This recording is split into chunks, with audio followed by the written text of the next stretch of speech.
গৌরেশ্বর হোসেন শাহ, এই গৌড়ের যিনি ঈশ্বর, তৎকালীন বাংলার যিনি নবাব হোসেন শাহ, এই হোসেন শাহের আমলে বাংলার প্রধানমন্ত্রী ছিলেন সনাতন গোস্বামী। বাংলার প্রধানমন্ত্রী, চিন্তা করে দেখুন, চারটিখানি কথা নয়, প্রধানমন্ত্রী স্বয়ং। সেই প্রধানমন্ত্রী তিনি, অথচ শ্রীমন মহাপ্রভুর অবহিত কি প্রীতি ভক্তি হৃদয়ে তাকে এমন ভাবে আকৃষ্ট করল। সেই সনাতন গোস্বামী, যার ডাক নাম ছিল অমর, আর তার কনিষ্ঠ ভ্রাতা রূপ গোস্বামী, আমরা শাস্ত্রে যে নাম পাই তার নাম ছিল সন্তোষ। এই অমর এবং সন্তোষ, হোসেন শাহ তাদের নাম দিয়েছিলেন দবির কাশ, সাকর মল্লিক। শ্রীমান মহাপ্রভু তাদের নাম দিয়েছিলেন রূপার সনাতন। তো অমরের নাম পরবর্তীতে সনাতন হলো। সেই সনাতন গোস্বামী এক সপ্তাহ হয়ে গেল তিনি রাস কার্যে মনোনিবেশ ঘটাতে পারছেন না, এবং তিনি রাজ দরবারেও যাননি। সংবাদটি হোসেন শাহের কর্ণে গোচরিত হলো যে আপনার অমর ঠিক মতো দায়িত্ব পালন করছে না। প্রধানমন্ত্রীর দপ্তরে চেয়ারে রাজসিংহাসনে আছে বটে, কিন্তু দায়িত্ব কর্তব্য ঠিক মতো পালন করছে না। এত দক্ষ একজন প্রধানমন্ত্রী, এত জ্ঞানী গুণান্বিত, তাই হোসেন শাহ স্বয়ং তিনি সাক্ষাৎ করতে গেলেন সনাতন গোস্বামী পাদের নৈকট্যে। রাজকার্যে আপনার মনোযোগ নেই, শুধুমাত্র আপনি নাকি শাস্ত্র অনুধান, কৃষ্ণ চিন্তা নিয়ে পড়ে আছেন। এভাবে তো রাজ্য শাসন চলে না। স্বভাবতই চারিদিকে বিশৃঙ্খলা। শঙ্কিত হয়ে গেলেন হোসেন শাহ, তাই বললেন, আপনার কি হয়েছে? আপনি কি অসুস্থ? আপনি দক্ষ কর্মচারী, সামান্য ত্রুটিও আপনার কার্যে কোনোদিন আমি হতে দেখি নাই। আজ আপনার এমন কি হলো যার কারণে রাজ কার্যে আপনার মন নাই? কোনো কিছুই আপনার মন ধরছে না। পোশাক পরিচ্ছদ নাকি আপনি আর পড়তে চাচ্ছেন না, রাজ পোশাকও পড়তে চাচ্ছেন না। কারণ বৈরাগ্য যার হৃদয়ে, আমার ভালো পোশাক পড়তে হবে, এই ভাবনা থাকবে না। আপনি পোশাক পরিচ্ছদ কিছুই পড়ছেন না আগের মতো, আপনি ভোগে প্রমত্ত নন। আপনার শরীর কি অসুস্থ? আমি কি কোনো বৈদ্য দেখে চিকিৎসার ব্যবস্থা করব? সনাতন বিষণ্ণ স্বরে বললেন, শরীর তো ভালোই আছে মহিমার্ণব, কিন্তু কাজে যে আমার মন বসছে না। নবাব বলে উঠলেন, কেন মন্ত্রী, কাজে মন কেন বসছে না? তার কারণ কি? আপনাকে আমি অবাধ স্বাধীনতা দিয়েছি, ক্ষমতা দিয়েছি সীমাহীন, অর্থ মর্যাদা স্বাচ্ছন্দ্য দান, কোনো কিছুরেই তো আমি ত্রুটি রাখিনি। তবুও কেন মন বসছে না আপনার? বলুন তো, আর কি দিলে আপনার মতো এমন শুভাকাঙ্ক্ষী রাজপুরুষকে আমার রাজ দরবারে মন্ত্রিত্বের চেয়ারে বসিয়ে রাখা যাবে? আর কি আপনাকে দেয়া প্রয়োজন? আপনি বলুন। গৌরেশ্বরীর এমন সদিচ্ছাপূর্ণ অমায়িকতায় লজ্জিত হলেন সনাতন। এমন হৃদয়বান শুভানুদ্দায়ী রাজার মনে মৃদু আঘাত দিতেও ব্যথিত হলেন তিনি। কিন্তু কি করবেন, মন যে গৌর সান্নিধ্যে যাওয়ার জন্য দুর্বার গতিতে এগিয়ে চলছে। রাজ শক্তির নিশ্চিদ্র প্রহরা অথবা সংবেদনশীল রাজার আন্তরিক প্রীতি সবই যে তার কাছে আজ তুচ্ছ, অকিঞ্চিতকর। কোনো কিছুই তার আর ভালো লাগছে না। মনটা গৌর হরির চরণ তলে পড়ে আছে।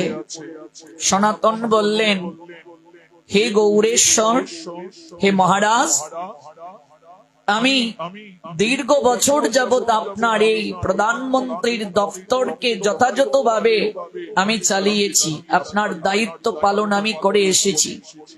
এর বিনিময়ে আপনি আমাকে অনেক কিছু দিয়েছেন, আমি আমার যোগ্যতার প্রদর্শন করেছি। বিনিময়ে আমি আপনার কাছে কোনোদিন বাড়তি কোনো সুবিধা প্রাপ্তির জন্যও কিছু বলিনি।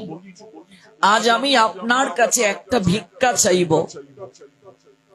গৌড়ের ঈশ্বর হুসেন শাহ সেদিন বলে উঠলেন, আপনার কি চাই একবার আমায় বলুন। সনাতন সেদিন বলেছিলেন, আপনি আমায় মুক্তি দিয়ে দিন। আমি এই প্রধানমন্ত্রীর দায়িত্বে আর থাকতে চাই না, আপনি আমায় মুক্তি দিয়ে দিন। যারা ক্ষমতা ঐশ্বর্যের চূড়ায় বসে থাকেন, ধৈর্যের বাঁধ ভাঙতে তাদের বেশি সময় লাগে না। মুক্তি চাও? কিসের মুক্তি? কেন তুমি মুক্তি চাও? অন্য কোন রাজার অধীনে তুমি এর থেকেও উপরের কোন পদ পেয়ে নিয়েছো? আচ্ছা, প্রধানমন্ত্রী সাধারণ কোন পদ? এই বাংলার প্রধানমন্ত্রী, চিন্তা করুন তো। বলছেন, না মহারাজ, আপনি আমায় মুক্তি দিয়ে দিন। আমার এই মন, আমার এই প্রাণ একজনের চরণে নিবদ্ধ হয়ে আছে, তাকে আমি আমার মন প্রাণ সঁপে দিয়েছি। আমার এই শরীরটা পড়ে আছে এই জায়গায়, এই রাজসভায়, আমার মনটা চলে গিয়েছে তার চরণ তলে। আপনি আমায় মুক্তি দিয়ে দিন। আমি মুক্ত গগনে বিহঙ্গের নিয়ে একটু উড়াল দিয়ে তার নৈকট্যে যাব।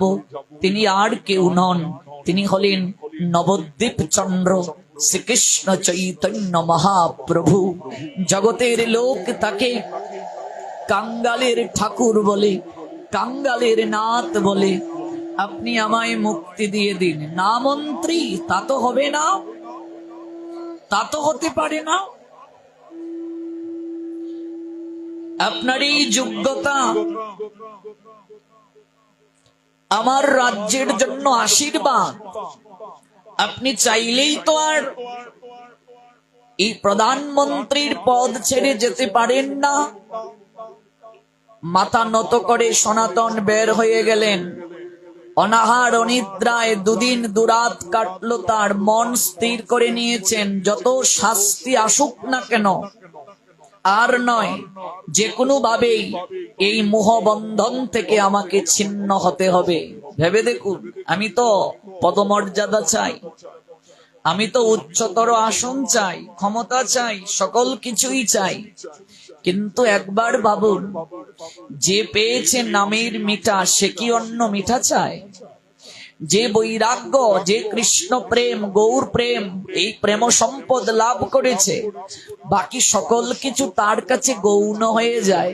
প্রধানমন্ত্রীর দফতর ছেড়ে, পদ ছেড়ে মহাপ্রভুর কাছে চলে যাওয়ার জন্য বেকুল। দুদিন দুরাত জল অন্ন গ্রহণ করেন নাই। চিন্তা করছেন, ভাবছেন, যে কোনো ভাবেই হোক আমাকে এই জায়গা থেকে পালাতে হবে, এই মোহবন্ধন থেকে বের হতে হবে, এই বিষয়ে বিস্তার অর্ণব থেকে আমাকে বের হতে হবে। প্রতিহিংসায় জ্বলছেন হুসেন শাহ। তার কাছে সংবাদ গেল, জল অন্ন ছেড়ে দিয়েছেন সনাতন। কিছুতেই তিনি পরাজয় মেনে নেবেন না। আমি বাংলার নবাব, এক সামান্য কর্মচারী বিদ্রোহ ঘোষণা করে ঔদার্য দেখায়, তার মাঝে বৈরাগ্য এসে গেছে, দরবেশ হয়ে যেতে চায়, তা তো হবে না। বন্দি করো তাকে। সনাতনকে বন্দি করার আদেশ দিলেন। তখনও তার নাম সনাতন হয় নাই, তখনও তার নাম অমর। বন্দি করো তাকে, এই বলে অন্ধকার কারাগারে তাকে নিয়ে যাওয়া হলো। এগুলো চৈতন্য চরিতামৃত পড়লে পাবেন। আজকে যে সরগোস্বামী পাদকে আমরা সেবা দেই, শ্রীরূপ শ্রী সনাতন, এই যে দুই ভাই, একজন বাংলার অর্থমন্ত্রী ছিলেন, একজন বাংলার প্রধানমন্ত্রী ছিলেন। রূপ গোস্বামী পাদ পালিয়ে চলে এসেছিলেন, কিন্তু সনাতন পালাতে পারেননি, তাকে বন্দী করে রাখা হয়েছিল। হুসেন শাহ গিয়ে কারাগারে দাঁড়ালেন। দেখো অমর, আমি তোমাকে অনেক ভালোবাসি, এই অন্ধকার কারাগারের কক্ষ বেছে নেবে না এই এখনো তুমি বলতে পারো প্রধানমন্ত্রীর দপ্তর, উচ্চ বিলাস জীবন, না এই অন্ধকার কারাগার, কোনটি চাও তুমি?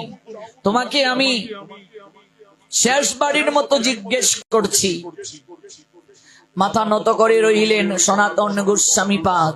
হুসেন শাহকে তিনি জানিয়ে দিলেন, এই অন্ধকার কারাগারে আপনি যদি আমায় রাখেন, তাহলে ও রাজ ঐশ্বর্যের বাহিরে আমি একাকী থেকে প্রাণ ভরে আমি আমার গৌর হরিকে ডাকতে পারবো। যেখানেই সাধক থাকেন না কেন, সেটি তিনি কৃপা বলে মনে করেন। হয়তো এটি আমার মহাপ্রভুর ইচ্ছে, তিনি হয়তো চান আমাকে দীর্ঘদিন যাবৎ এই ম্লেচ্ছের অধীনে আমি চাকরি করেছি, যবনের অন্ন গ্রহণ করেছি, এই বিষয়ীর অন্ন গ্রহণ করেছি, তাই হয়তো প্রায়শ্চিত্তের জন্য তিনি আমাকে এই ব্যবস্থা করেছেন। দেখুন, যেখানে যে অবস্থায় সাধক থাকুন না কেন, তিনি সর্ব অবস্থাতেই প্রভুর কৃপা মনে করেন। হয়তো এটি আমার জীবনে প্রায়শ্চিত্ত। অন্ধকার কারাগারে তাকে রাখা হলো। দীর্ঘ নিঃশ্বাস ফেলে বললেন, আমি গুরুত্বপূর্ণ কাজে, হোসেন শাহ বলছেন আমি যাচ্ছি, 15 দিন লাগবে ফিরতে, এরপরে এসে আমি তার একটা বিহিত করব। হয়তো সম্মানের সঙ্গে পুনরায় এই প্রধানমন্ত্রীর সিংহাসন গ্রহণ করবে, নতুবা মৃত্যুদণ্ড, যে কোনো একটি তোমাকে গ্রহণ করতে হবে। দক্ষিণাঞ্চলে অকস্মাৎ এক বিদ্রোহ দমনের জন্য হুসেন শাহ চলে গেলেন। সনাতন সাময়িক কিছুটা স্বস্তি পেলেন, কিন্তু রাজধানী থেকে আগের মুহূর্তে রাজ আদেশ অনুসারে যে তার বাক্যটা কর্ণে গোচরিত হলো, তিনি ভয় পেলেন। কেন ভয় পেলেন? যে যদি মহারাজ ফিরে আসে আমাকে মৃত্যুদণ্ড দেবে। মৃত্যুতে আমার ভয় নাই, তাতে আমার বিন্দুমাত্র চিন্তাও নাই, কিন্তু আমার দুঃখটা হলো সারাটা জীবন এক বিষয়ীর পশ্চাতে আমি এক ম্লেচ্ছের অধীনে চাকরি করে, অন্ন গ্রহণ করে, বিষয়ে ভুগে জীবনটা কাটিয়ে দিলাম। একটিবারও তো আমার কৃষ্ণ ভজন হলো না। আমি যদি কৃষ্ণ ভজন না করে মৃত্যুবরণ করি, এটি আমার জীবনে সবচেয়ে চরম দুর্ভাগ্য। কাজেই যে কোনো ভাবে হোক না কেন আমাকে এই কারাগার থেকে পালাতে হবে। যে কোনো ভাবেই হোক এই কারাগার থেকে পালিয়ে গৌর হরির নৈকট্যে আমাকে পৌঁছাতে হবে। ক্ষমতার শীর্ষে বসে সুকঠিন সততার সঙ্গে রাজকার্য তিনি পরিচালনা করে এসেছেন। কোমল মানবিকতা দিয়ে প্রজা পালনের সহায়তা করেছেন, রাজাকে দুষ্টের দমনে কঠিন হাতে তাকে সাহায্য করেছেন। আবার আর্থিক ব্যাপারেও সামান্যতম ভ্রষ্টাচার দৃঢ় হস্তে উৎপাটন করেছেন তিনি। আজ ভাগ্যের নির্মম পরিহাসে তার মনে হলো একটা পথ আমাকে বেছে নিতেই হবে, যে কোনো ভাবে আমাকে এই কারাগার থেকে বের হতে হবে। চিন্তা করুন, এই সংসারটাও কিন্তু কারাগার। যতদিন যাবৎ চেষ্টা না করব এই সংসার কারাগার থেকে বের হওয়া সম্ভব নয়। ব্যবস্থা করতেই হবে আমাদের। অধ্যাত্ম পথ যে বড়ই দুর্গম গো, বিষয়ে মুক্ত হয়ে সে পথে যাওয়া যে দুস্তর বাধা, কিন্তু উপায় নাই। কর্মজীবনে যে দুর্নীতির পথকে তিনি শতযোজন দূর হতে পরিহাস করে এসেছেন, আজ সেই নীতিহীনতাকে আশ্রয় করি তাকে উত্তরণের পথে পদক্ষেপ করতে হবে। এছাড়া মুক্তির জন্য অন্য কোনো পথ তার আর খোলা নাই। বৈষয়িক লাভের জন্য মুক্তি প্রয়াসী নন তিনি। বিষয় বাসনায় প্রমত্ত থাকতে তিনি মুক্তি চান না। তিনি মুক্তি চান সংসারের মোহজাল থেকে। শুধু মুক্তি নয়, মুক্তি পেয়ে তিনি কৃষ্ণ প্রেম পথের পথিক হতে চান। গৌর হরি তাকে জানিয়েছেন বৃন্দাবনে যাওয়ার জন্য।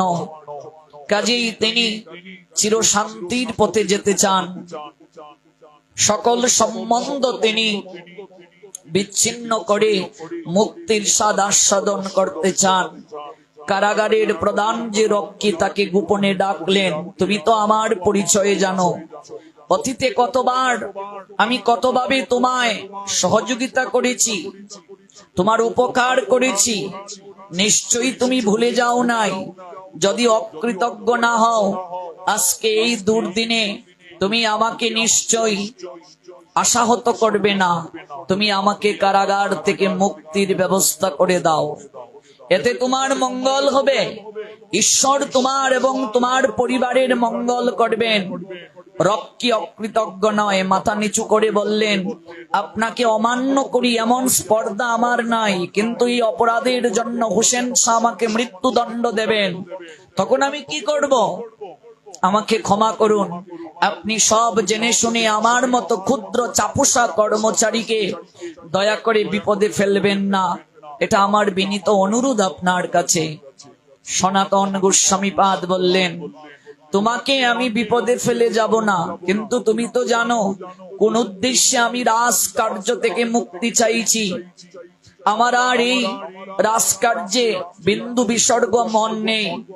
পরমেশ্বরের ডাক এসেছে আমার কাছে, সকল কিছু আমার কাছে বিষবৎ লাগছে, বিষযুক্ত লাগছে।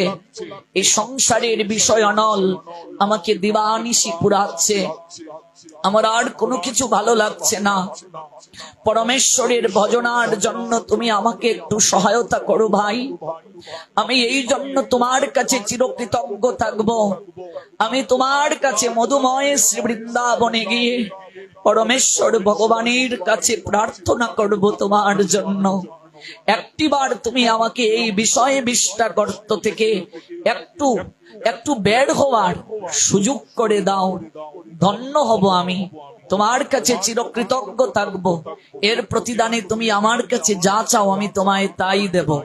তুমি আমার কাছে যা চাও আমি তোমাকে তাই দেব। এমন কি সারা জীবন আমি এই প্রধানমন্ত্রীর দপ্তর চালাতে গিয়ে প্রতি মাসে যে আমি মাইনা পেয়েছি, বেতন পেয়েছি, আমার সারা জীবনের সকল অর্থ তার বিনিময়ে আমি তোমায় দিয়ে দেব, কিন্তু তুমি আমাকে একটিবার এই কারাগার থেকে বের হয়ে আমার গৌরাঙ্গের নৈকট্যে যাওয়ার সুযোগ করে দাও।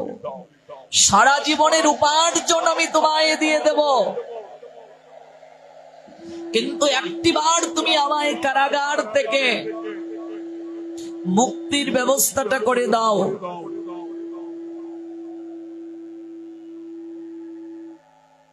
আমার অনুরোধে তুমি যে আমায় কৃষ্ণ ভজনায় সহায়তা করেছো, এই জন্য আমি চিরকৃতজ্ঞ থাকব। যদি একটু মিথ্যে কথা বলতে হয় তুমি বলবে, কারণ মহৎ কার্যের ক্ষেত্রে নিজের প্রাণ বাঁচাতে মিথ্যে কথা বলা অধর্ম নয়। তুমি বলবে, রাজাকে এই কথা গঙ্গা স্নান করতে গিয়ে সনাতন জলে ডুবেছে আর ওঠেনি, আমি তো এই দেশ থেকে বহুদূর চলে যাব বৃন্দাবন, সেখানে গিয়ে বাস করব এক ভিখারি হয়ে, ভিক্ষুক হয়ে, ছেঁড়া খাতা নেড়া মাথা আর ভিক্ষার ঝুলি থাকবে আমার কাঁধে। প্রত্যেক ঘরে ঘরে গিয়ে আমি সুমধুর স্বরে কৃষ্ণ নাম গাইব আর নগরে নগরে ভিক্ষা করে খাবো। আমার সংবাদ কেউ পাবে না। মহারাজ জিজ্ঞেস করলে তুমি শুধু বলবে, আমি জলে ডুবে মারা গিয়েছি, আমি যে বেঁচে আছি কেউ জানবে না। এই কথা বলো না ভাই, তুমি আমার চিরজীবনের বান্ধব হয়ে এই উপকারটুকু করতে পারবে না। যেভাবে গৌর হরি নিত্যানন্দের হাতটা জড়িয়ে ধরে বলেছিলেন, আমায় নিয়ে ব্রজেতে চলো, যাত্রা করে পথে মরলে তাই সে ভালো।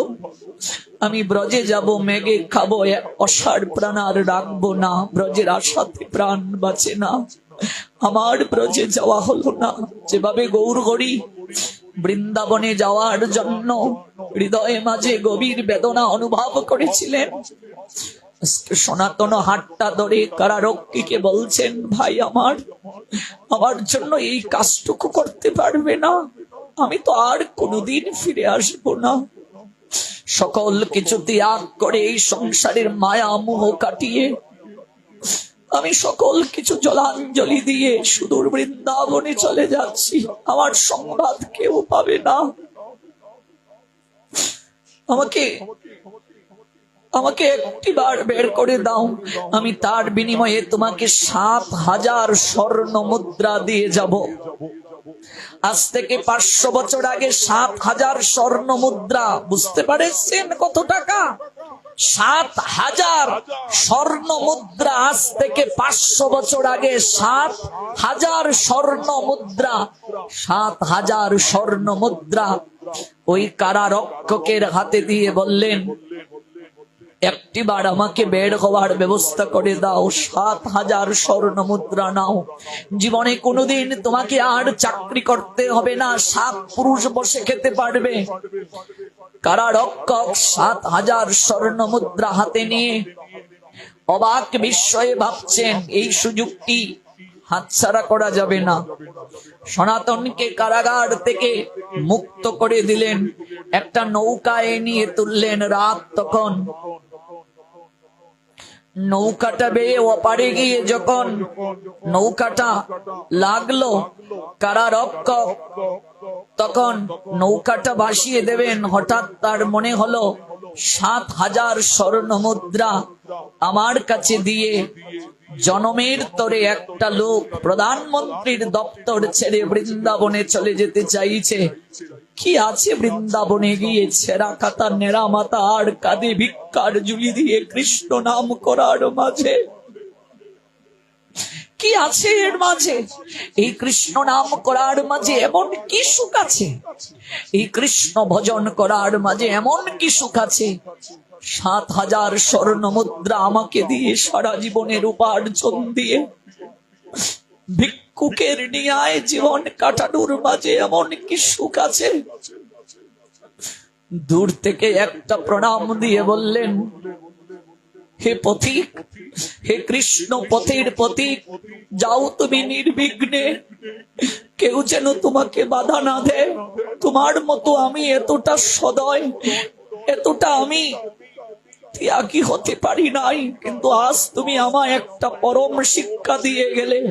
অর্থ বিত্ত বৈভব এই সকল কিছু হাসতে হাসতে ত্যাগ করা যায়, যার হৃদয়ে একটি বারের জন্য কৃষ্ণ প্রেম উদয় হয়েছে, বৈরাগ্য উদয় হয়েছে। সকল কিছু হাসতে হাসতে ত্যাগ করা যায়।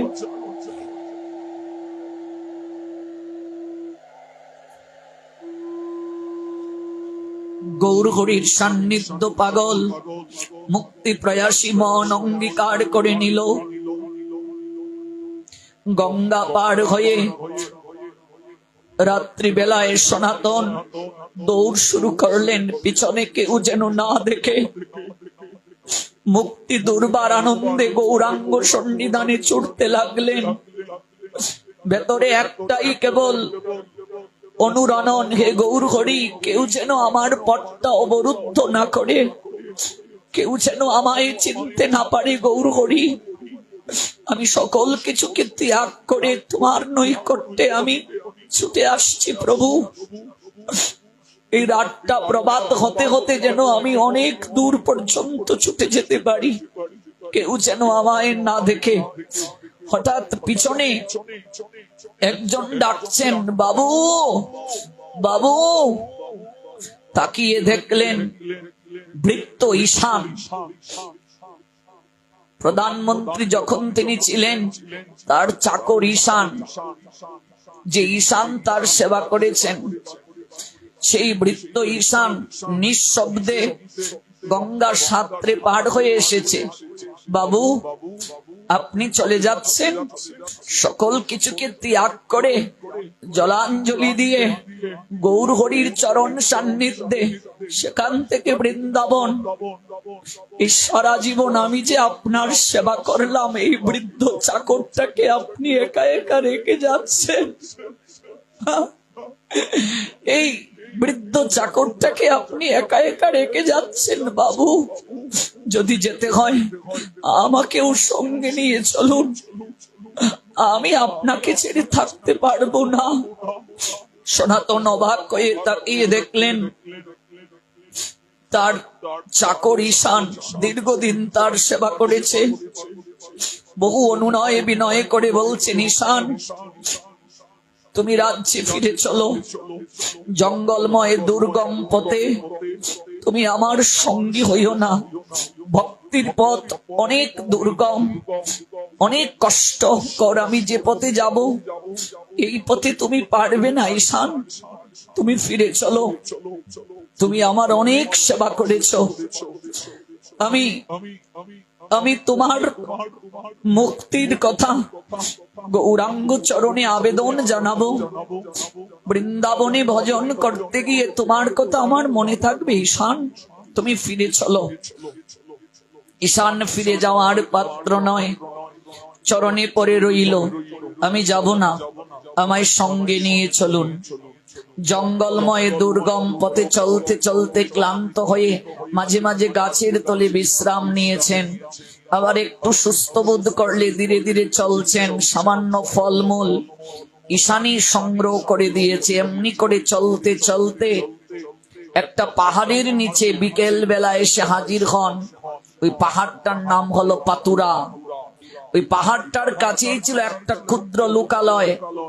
এখানে বাস করত ভুইয়া নামক একজন অব্যর্ত জ্যোতিষী, ডাকাত। সে ডাকাতদের মাঝে সর্দার। যে কোনো মানুষের মুখের রেখা কিভাবে পর্যবেক্ষণ করে জেনে নিতে হয় পথচারীর সঙ্গে কি পরিমাণ অর্থ সম্পদ রয়েছে। ওই ভুইয়া ডাকাত অপরিচিত কোনো পথি গেলে মিষ্টি আলাপ করে তাকে আপন করে নিত, সম্পদের কথা বুঝে নিয়ে লুণ্ঠন করে তার সর্বনাশ করত। ভুইয়া যথারীতি মিষ্টি আলাপের মাধ্যমে সনাতন ও ঈশানের নৈকট্য লাভ করল। নৈকট্য প্রয়াসী ভুইয়াকে প্রথম দর্শনেই সন্দেহ করেছিলেন সনাতন। বহুদর্শী তিনি, আচার আচরণ দেখে মানুষ তার মনের খবর আজ করার মতো অভিজ্ঞতা তার ছিল। কিন্তু তিনি তো জানেন এই মতলববাজ লোকটা, তার কাছে কোনো আর্থিক প্রত্যাশাই মিটবে না, কারণ তার সঙ্গে তো কোনো কিছুই নাই। সঙ্গে যদি কোনো কিছু না থাকে ডাকাত ধরে কি করবে? কিছুই তো তার সঙ্গে নাই, সবকিছুই তো রেখে এসেছেন। 7 সহস্র স্বর্ণ মুদ্রা কারারক্ষককে দিয়ে পালিয়ে এসেছেন তিনি, তাই তার মনে কোনো ভয়ও নাই। কিন্তু ধীরে ধীরে রাত যখন গভীর হচ্ছে, লোকটা যখন ভুইয়া ডাকাতের সর্দার যখন সঙ্গ ত্যাগ করছে না, তখন সনাতনের মনে সংশয় হলো, ঈশান যে আমার পিছনে পিছনে এলো, সে কি কোনো স্বর্ণের মোহর সঙ্গে নিয়ে এসেছে নাকি?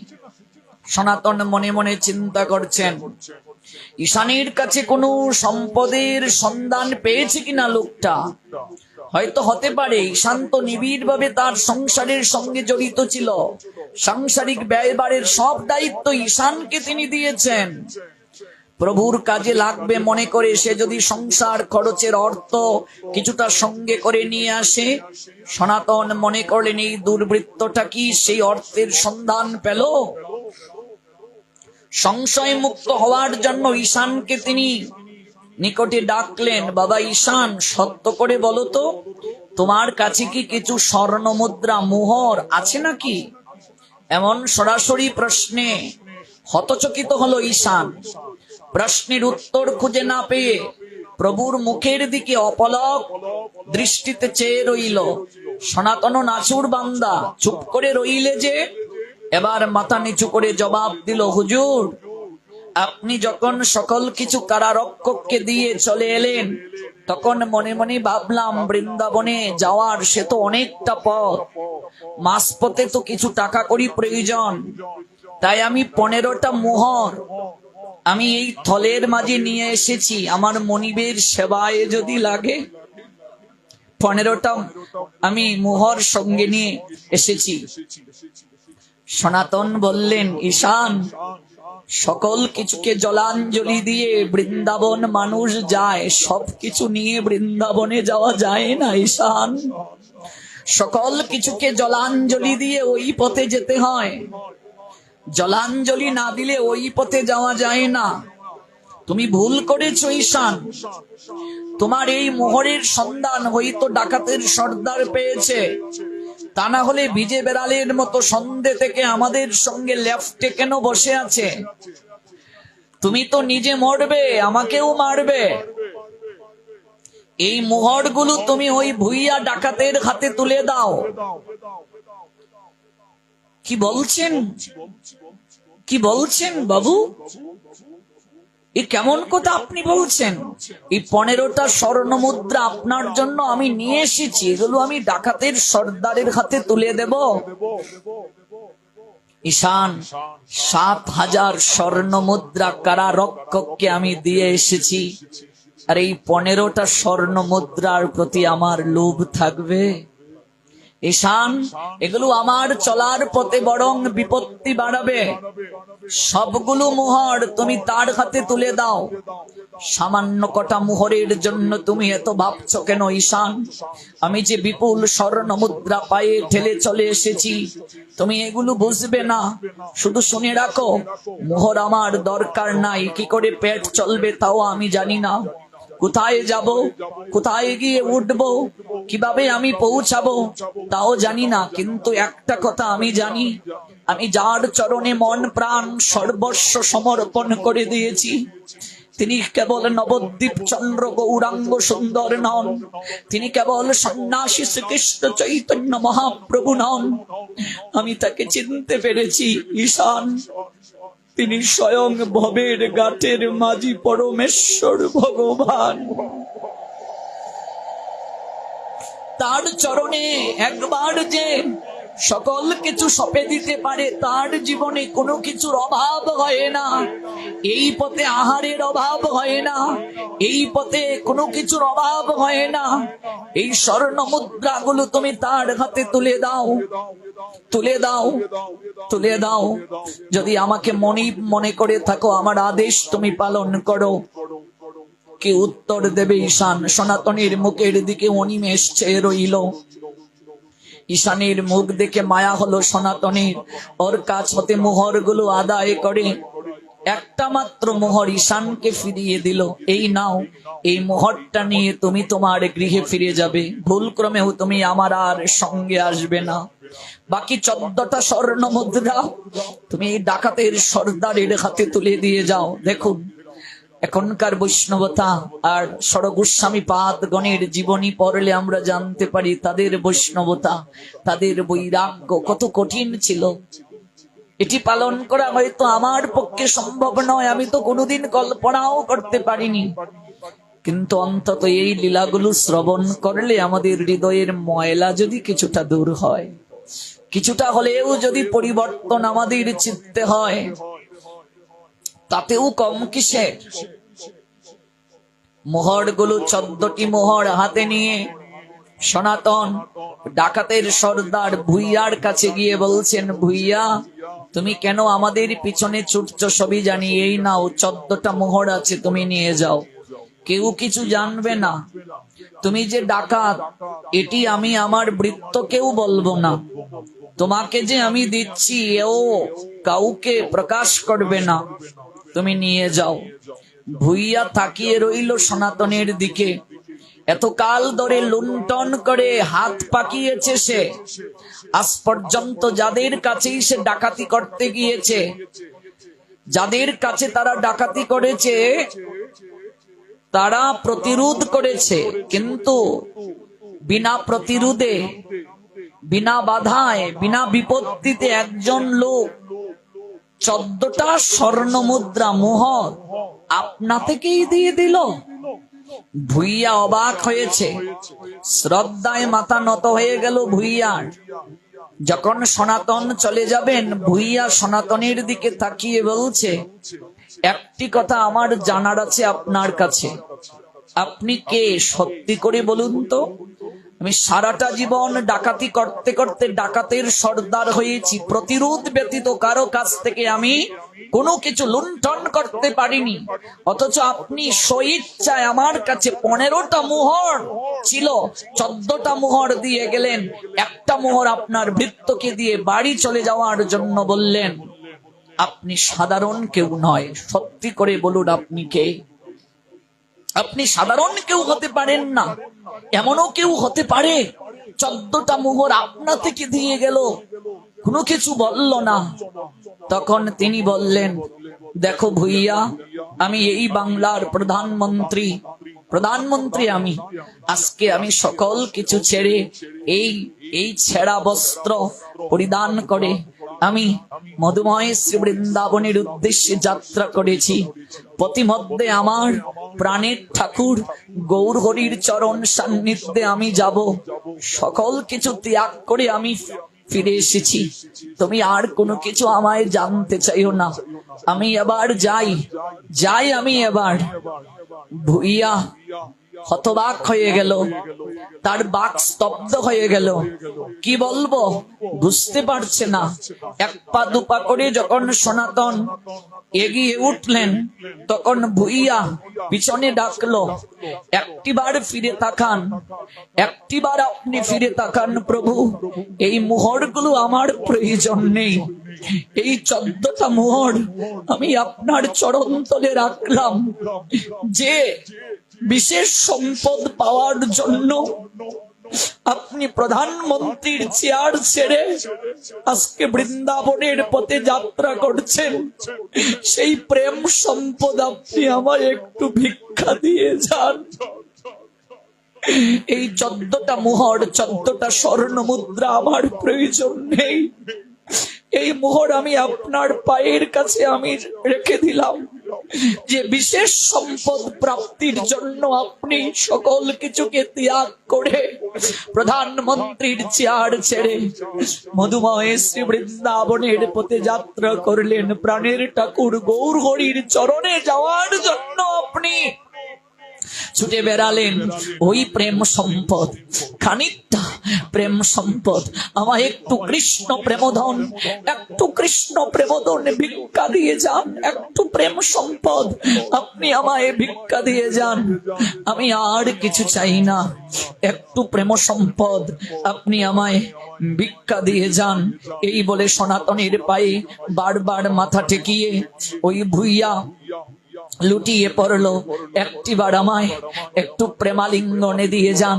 আপনার মতো পরম বৈষ্ণবের আলিঙ্গন পেলে আমার হৃদয়ে নির্মল হয়ে যাবে। সনাতন যখন ভুইয়াকে আলিঙ্গন করলেন, ভুইয়া চরণে লুটিয়ে পড়ে বলল, আজ থেকে আমি কথা দিলাম, আজ থেকে আমি ডাকাতি ছেড়ে দেব। আপনার অঙ্গ পরশ পাওয়ার সঙ্গে সঙ্গে আমার ভেতরটা যেন আজ নির্মল হয়ে গেল। আজ থেকে আমি কথা দিলাম, আজ থেকে আমি ডাকাতি ছেড়ে দেব। আজ থেকে আমিও কৃষ্ণ গুণগান গাইব। ডাকাতের সর্দার ডাকাতি ছেড়ে দিয়ে বৈষ্ণব হয়ে গেল। অহৈত কি প্রেম সম্পদ প্রাপ্ত হয়ে, ভক্তি সম্পদ প্রাপ্ত হয়ে তার হৃদয়ে পরিবর্তন হয়ে গেল। সনাতনের কথায় দৃষ্টি উজ্জ্বল হলো ভুইয়ার, মুখে প্রতিফলিত হলো বিশ্বাসের উদ্ভাস। সনাতনের সঙ্গে কণ্ঠ মিলিয়ে সেও একবার গৌরাঙ্গের জয়ধ্বনি করে উঠল। সনাতনের স্পর্শ পেয়ে আজীবন লুণ্ঠনকারী নৃশংস হৃদয়ে ভুইয়ার মুক্তির পথ প্রশস্ত হলো। ভুইয়ার হাত হতে মোহরগুলো নিয়ে সনাতন ঈশানকে দিলেন। ঈশান, এই 15টা মোহর আমি একটি দিয়েছিলাম 14টি ডাকাতকে দিয়েছিলাম, আর তোমায় বাড়ি ফিরতে বলেছিলাম, তুমি এখনো যাওনি, তুমি এখনো পড়ে রইলে। এই নাও ঈশান, এই 15টা মোহর, তুমি যাও ঈশান, এগুলো তুমি নাও।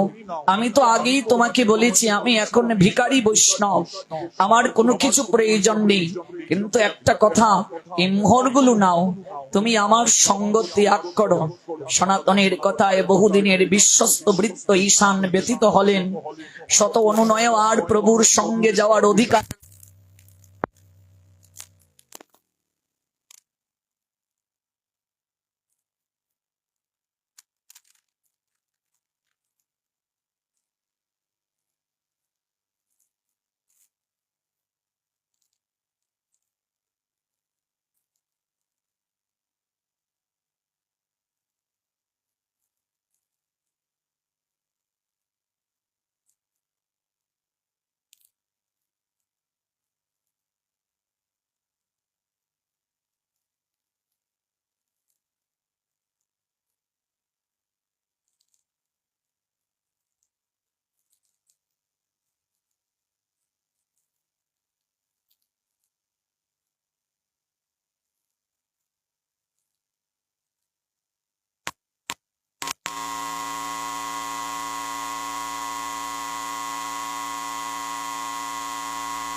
বিরাট অর্থ, সামাজিক সম্মান, প্রভূত ক্ষমতা সবই তো ত্যাগ করেছেন সনাতন।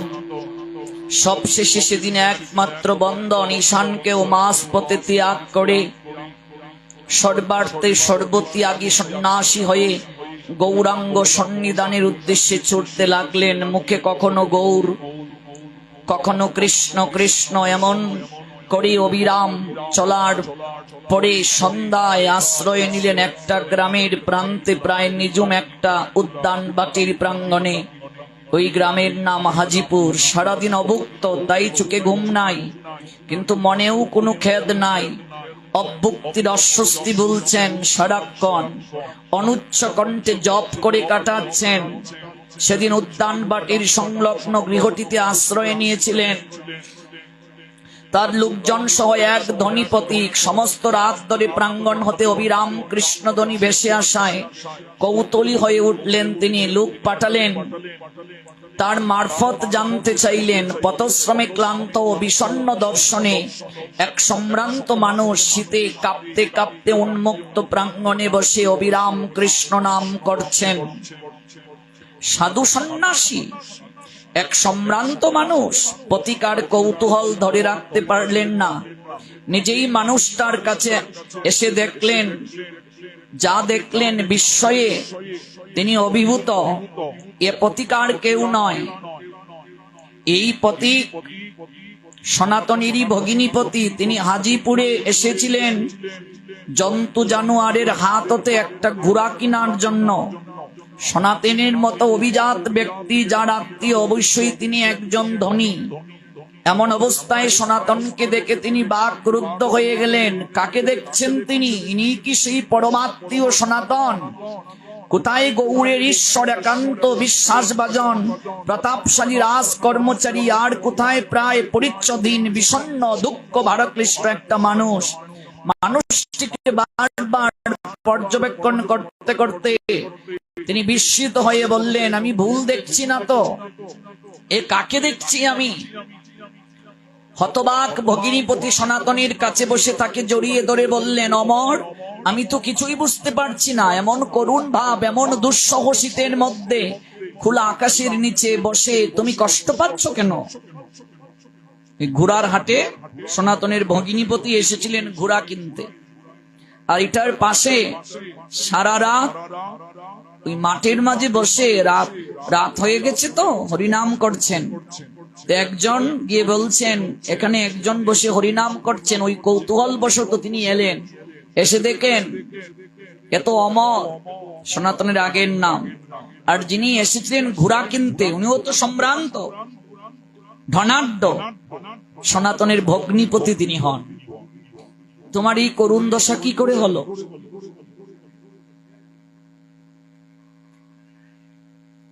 কাকতালীয় ভাবে দেখা হয়ে গেছে। মিষ্টি করে তখন বললেন, বর্ষা এত উতলা হইও না। উতলা হব না? তুমি গৌরের রাজসভায় তুমি প্রধানমন্ত্রী, আর কোথায় এক ঋত সর্বস্ব দুর্দশাগ্রস্ত এক করুণ মানুষকে আমি দেখছি। এতেও যদি আমি উতলা না হই, তবে কিসে উতলা হব? আবার হাসলেন সনাতন। হেসে বললেন, পরশ পাথর দেখেছো কখনো? পরশ পাথর লোহায় ঠেকালে যেমন লোহা সোনা হয়ে যায়, ওই গৌর পরশ পাথর আমার গায়ে লাগার কারণে আমারও এমন হয়ে গেছে। ওই গৌর পরশ পাথর আমাকে এমন করে দিয়েছে। আবার হাসলেন, সেই স্পর্শে আমি সোনা হয়ে গেছি, তাই তো ঋত সর্বস্ব হয়েও আমার এমন আনন্দ।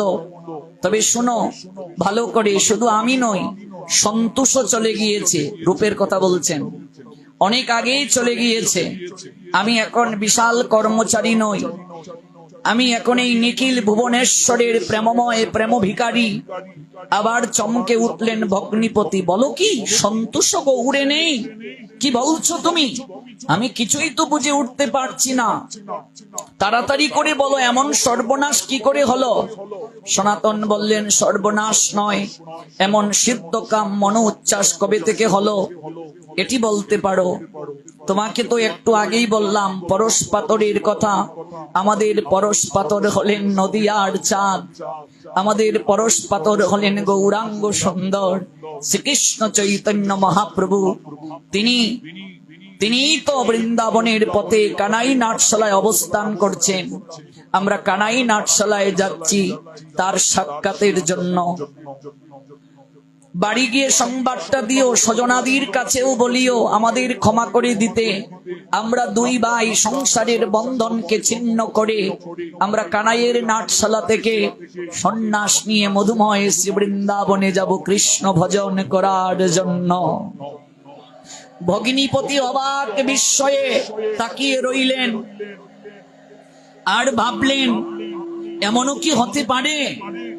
আমি তো কিছুই বুঝলাম না, কোনো কিছুতেই হিসাব মেলাতে পারছি না। একবারও কি দুঃখিনী মায়ের কথা তোমার মনে হলো না? ভগিনীদের কথা মনে হলো না? ঘরে ফিরে কি যাওয়া যায় না? এমন করুণ অনুরোধ, বিশেষ করে মায়ের কথা স্মৃতিপথে জাগিয়ে দেওয়ায় কিছুটা মন নরম হয়ে গিয়েছিল। তিনি বললেন, মাকে বলবে, তাকে তো দেখার আরো অনেক আছে, সকল কিছু ব্যবস্থাও আছে, তাই আমরা না হয়ে চললাম, আমাদের ক্ষমা করতে বলিও। সবার জন্য প্রার্থনা রইল, গৌরহরি সবাইকে সমতি দান করুন। ভগিনীপতি বুঝলেন এই আবেদন উপদেশ বা প্রলোভন হতে অনেক দূরে চলে গেছে অমর সন্তোষ। তার মতো বিষয়ের উপলব্ধি অথবা ধারণা হতে তা অনেক দূরে। শুধুই দীর্ঘশ্বাস ফেললেন, চোখের কোন সজল হলো, কিন্তু কি করতে পারেন তিনি? হাউতাস করা ছাড়া আর কিছুই করার নাই। এর মধ্যে তার খেয়াল হলো সনাতন এই শীতের রাতে প্রায় নিরাবরণ দেখেই আছেন, সামান্য বস্ত্রখণ্ড তার গায়ে, টকটক করে কাঁপছেন। তাই ভগ্নিপতি তার দামি শালটা তার গা থেকে খুলে সনাতনের গায়ে পরিয়ে দিলেন। অন্তত আর কোনো কিছু কথা শোনো না শোনো, কিছু নাও না নাও, এই দামি শালটা নাও। সনাতন রাজি হলেন না, এই শালটা নিতেও তিনি রাজি হলেন না। কাশ্মীরি শালটা সনাতনের গায়ে এমন ভাবে জড়িয়ে দিলেন, এই শালটা নিয়ে গিয়ে আমার তো বিলাস ভাব হবে, এই দামি শাল আমার গায়ে, ভিখারির গায়ে মানায় না। এই শালটা জোর করে ভগ্নিপতিকে প্রত্যার্পণ করতে চাইলেন, কিন্তু আবার করতে গিয়েও পারলেন না। শীতের রাতে শীত বস্ত্রের অভাবে এত কষ্ট কিছুকে দেখা যায়। তার মনে হলো এই শাল অভিজাত পোশাক, বলে সনাতন গ্রহণ করলেন না, আবার ফিরিয়ে দিলেন। তাহলে এই শালটা নেবে না, সাধারণ একটা পশমি বনাত নিয়ে যাও, একটা পশমি চাদর, পশমের একটা চাদর দিয়ে দিই তোমায়। একথা মনে হতেই তার সব সময়ের ব্যবহারের জন্য ওই পশমের চাদরটা সনাতনের গায়ে জড়িয়ে দিলেন। এবারও একইভাবে হেসে উঠলেন সনাতন, একই যুক্তি দেখিয়ে প্রত্যাখ্যান করলেন ভগিনীপতির মমতাযুক্ত আবদার। এবার বড় অসহ্য লাগলো ভগ্নিপতির, ক্ষিপ্ত হয়ে বললেন, দেখো বেশি বাড়াবাড়ি করো না, এই শাল নাও নতুবা এই পশমের চাদরটা নাও, তোমাকে নিতেই হবে, কোনো অজুহাত আমি শুনব না। ভগিনীপতির প্রীতিপূর্ণ এই শাসনকে তিনি লঙ্ঘন করতে পারলেন না। সনাতন ওই পশমের চাদরটা গায়ে নিয়ে সেই জায়গা থেকে রওনা দিলেন। চোখ বেয়ে ঝরঝর করে জল জড়ল ভগ্নিপতির। ভাবলেন, এমন কি সম্পদ পেল যে সম্পদের কাছে আমার সকল সম্পদ আজ একেবারে চরণে লুটিয়ে পড়তে চাইছে। কি সম্পদ পাইল? একটা কম্বল দিয়ে দিলাম, সেটাও নিতে চাচ্ছে না। ওই প্রধানমন্ত্রীর চেয়ারটা পর্যন্ত তার কাছে অসহ্য লাগছে। সকল কিছুই রেখে এলো। এই বুঝি কৃষ্ণ প্রেম? এই প্রেম লাভ হলে বুঝি সাধকের এমন দশা হয়? তারপর তো আপনারা জানেনই আরো অনেক ঘটনা। পরবর্তীতে বৃন্দাবনে সনাতন গেলেন, মহাপ্রভুর সকল আদেশ উপদেশকে গ্রহণ করে লুপ্ত তীর্থ উদ্ধারের পথে সহায়তা করলেন, কত গ্রন্থ রচনা করলেন। জগতে মহাপ্রভুর এই অহৈতুকী প্রেম উপদেশ বাণী প্রচার করলেন। আরাধ্য বিগ্রহ তার মদন মোহন হলো। এই যে ষড়গোস্বামী পাদগণ, এক একজনের জীবন লীলা, এক একজনের জীবন উপদেশ আমাদের জীবনটাকে কিছুটা হলেও নাড়িয়ে দিতে পারে। আমাদের হৃদয় হৃদয়ে কিছুটা হলেও ভক্তি প্রীতি জাগ্রত করিয়ে দিতে পারে। নিত্য এই অহৈতুকী উপদেশ অমৃতগুলো আমাদের গ্রহণ করাটা আবশ্যক। বৈরাগ্য জাগবে। এই 7 দিন ব্যাপী অপ্রাকৃত ভাগবত যজ্ঞ আমাদের হৃদয়ে কিছুটা হলেও বৈরাগ্য জাগিয়েছে। এই জগতের নাথ জগন্নাথের চরণে আমরা 7 দিন বসার সুযোগ পেলাম।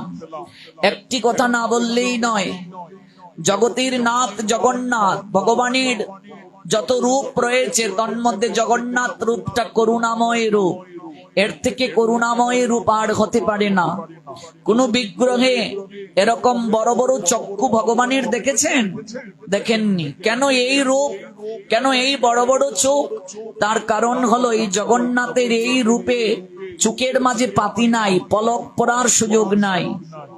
অর্থাৎ জগতের নাথ জগন্নাথ ভগবান এমন করে ভক্তের দিকে তাকিয়ে আছেন কৃপা দৃষ্টিতে, যেন চোখে আর পলক না পড়ে। সতত যেন ভক্তের দিকে তিনি কৃপা দৃষ্টিতে অবস্থান করতে পারেন, কৃপা দৃষ্টি দিতে পারেন, কৃপা দৃষ্টিতে তাকিয়ে থাকতে পারেন। এই জন্য তার চোখে পাতি নাই। চোখে পাতি থাকলে পলক পড়লে বন্ধ হয় কিনা? জগন্নাথের এই চোখ আর বন্ধ হয় না, সতত তিনি ভক্তের দিকে কৃপা দৃষ্টি দিয়ে আছেন। এমন পতিত পামর কেউ নেই যাকে জগন্নাথ কৃপা করেন না। কিন্তু মনে রাখবেন, একজনকে জগন্নাথ কোনোদিন কৃপা করেন না। এটা আমরা জানবো কিনা, জানার ইচ্ছে জেগেছে আপনাদের? জগন্নাথ সবাইকে কৃপা করেন, একজনকে কৃপা করেন না। কাকে? যে এসে জগন্নাথকে প্রণাম দিয়ে বলে, হে জগন্নাথ, জগতে আমার কেউ নাই। যদি এটা কেউ বলে, জগন্নাথ তাকে কৃপা করেন না। জগন্নাথের তখন অভিমান হয়, আমি হলাম জগন্নাথ, জগতের নাথ। নাথ মানে কি? স্বামী। নাথ মানে কি? অবলম্বন। নাথ মানে কি? প্রধান। জগন্নাথ তখন বলেন, জগতের সবার অবলম্বন হলাম আমি, আর তুই এসে বলছিস তোর কেউ নাই, তাহলে এটি তো আমাকে কষ্ট অবশ্যই দেয়। জগন্নাথ তাকে কৃপা করেন না যে বলে আমার কেউ নাই। জগন্নাথ বলেন, আমি কেবল মাত্র সবার, আমি সবার। জগন্নাথ সবার প্রভু তিনি, সবার ভগবান তিনি, জগতের নাথ তিনি। তাহলে তিনি যদি জগতের অবলম্বন হন, কেউ যদি বলে তার কেউ নাই, তাহলে সেটি কি কষ্টকর কথা নয়? তাহলে জগন্নাথ হলেন জগতের নাথ। নাথ মানে প্রধান, নাথ মানে প্রভু, নাথ মানে স্বামী। তিনি জগন্নাথ, জগতের স্বামী তিনি, জগতের পতি তিনি, জগতের বন্ধু তিনি, দীনবন্ধু তিনি, পতিত পাবন তিনি। মনে রাখবেন, এই যে সামনে রথযাত্রা, এই রথযাত্রায় আমরা অবশ্যই অংশগ্রহণ করব। গতকালও বলেছিলাম, জগন্নাথ মন্দির ছেড়ে রাজপথে বের হয়ে আসেন। কেন? যারা কোনোদিন মন্দিরে যায় না, প্রভুকে প্রণাম দেয় না, তারাও যেন কৃপা থেকে বঞ্চিত না হয়। এই জন্য প্রভু মন্দির ছেড়ে রাজপথে আসেন আমাদেরকে দর্শন দিয়ে কৃপা করার জন্য। আপনারা রথযাত্রায় আসবেন, রথযাত্রায় এসে প্রভুকে দর্শন করবেন কায় মনোবাক্যে। কেউ যদি জগন্নাথ রথে উপবেশনকৃত জগন্নাথকে দর্শন করে, তাহলে অবশ্যই কৃপা হয়ে যায়। কার কৃপা? যিনি রথে উপবেশনরত ভগবানকে দর্শন করে, তার অহৈতুকী কৃপা হয়ে যায়। এই জন্য আমরা রথে আসব। রথযাত্রা, যাত্রা শব্দের অর্থ কি? গতি। যাত্রা মানে আরম্ভ। অর্থাৎ আমরা যেখান থেকে এলাম ওই জায়গায় আবার যাওয়ার জন্য যাত্রা করা, এই ভাবটা অনুভব হয় রথযাত্রা এসে। এই রথ আর দেহের মাঝে কোনো পার্থক্য নাই, দেহটা ও রথ। এই দেহ রথে, স্বয়ং রথই হলেন জীবাত্মা।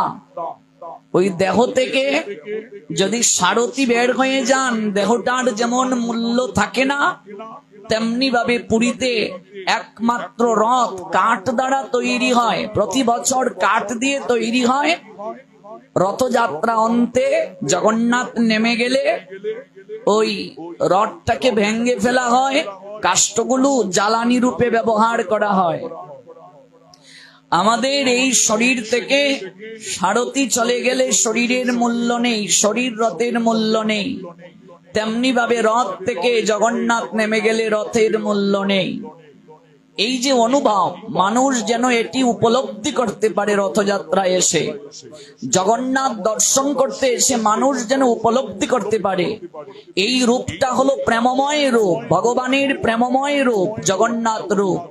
প্রেমে বিগলিত তনু, প্রেমে বিগলিত হয়ে গেছে, অর্থাৎ দ্বারকায় থাকাকালীন অবস্থায় প্রভু ঘুমের ঘুরেও ব্রজের কথা বলেন, প্রেমময়ীর কথা বলেন। তাই সকল প্রেয়সীদের মাঝেই একটা জিজ্ঞাসা উদিত হয়েছিল যে আমরা এত সেবা করি প্রভুর, এরপরও প্রভু রাধা রাধা উচ্চারণ করেন ঘুমের ঘুরে, ব্রজের কথা বলেন, ব্রজে কেমন ভাবে তাকে ভালোবাসা দিয়েছিল, আদর করেছিল, প্রেমময়ী রাধারানীটাকে কিভাবে তাকে ভালোবেসেছিল, আমাদের জানার ইচ্ছে জাগলো। তাই কার কাছে জানবেন? রোহিণী মায়ের কাছে গেলেন রুক্মিণী, সত্যমামা, জাম্ববতী ওরা। ব্রজের কথা সব জায়গায়, সর্বক্ষেত্রে, সব পরিবেশে বলা যায় না বলে সুভদ্রাকে দ্বার রক্ষিকা রাখা হয়েছিল। কৃষ্ণ বলরাম এলে তোমরা সংকেত দেবে, কথা বন্ধ করে দেব। ওই কথা যখন শুরু করলেন, ভগবান সেই কথার আকর্ষণে দৌড়ে চলে আসতে শুরু করলেন। এই লীলার মাধ্যমে বোঝানো হয় যেখানেই ভগবানের গুণকীর্তন করা হয়, ভগবান যেখানেই থাকুন না কেন, যেখানে ভগবানের গুণকীর্তন হয়, ভগবান সেই স্থলে দ্রুত গতিতে নেমে আসেন। নাহম তিষ্টামি বৈকুণ্ঠে যোগিনাম হৃদয়ে নচ মদ ভক্তা যত্র গায়ন্তি তত্র তিষ্টামি হে নারদ। আমি বৈকুণ্ঠেও থাকি না, যোগীদের হৃদয়েও থাকি না, আমার ভক্তগণ যেখানে মিলিত হয়ে আমার গুণকীর্তন করেন, আমি সেই স্থলে প্রেমময়ী রাধারানীকে নিয়ে বিরাজ করি। ওই একদিকে এসে জগন্নাথ দাঁড়ালেন, মাঝখানে সুভদ্রা, বলরাম একদিকে। ওই লীলা শুনতে শুনতে গলে গেলেন। এটা হলো প্রেমে বিগলিত তনু। নারদ সেখানে আবির্ভূত হয়ে বললেন, প্রভু এই রূপে তো তোমায় কোথাও দেখিনি, তাই কলিযুগে এই রূপে জগৎজীবকে তোমায় দর্শন দিতে হবে। ওই হলো জগন্নাথ, বলরাম, সুভদ্রা। তাছাড়া ইন্দ্রদুম্ন রাজাকে কেন্দ্র করে তিনি আবির্ভূত হয়েছিলেন। সে অনেক লীলা, প্রথমে নীল মাধব, ওই নীল মাধবী পরে জগন্নাথ রূপে এলেন। অর্ধ নির্মিত বিশ্বকর্মা দ্বারা এই মূর্তি, এবং স্বপ্নাদেশ হয়েছিল এবং দিব্য আদেশ যে আমাকে এই রূপেই স্থাপন করো। আমরা রথযাত্রা এই লীলাগুলো কোনো এক সময় শ্রবণ করব। জগতের নাথ জগন্নাথ আমাদের ইচ্ছে পূরণ করুন। আমরা আলোচনার দীর্ঘায়িত করব না, কেউ উঠবেন না, প্রশ্নোত্তর পর্বে যাব। তার আগে একবার বলুন নিতাই গৌর সীতানাথ প্রেমানন্দে হরি বল।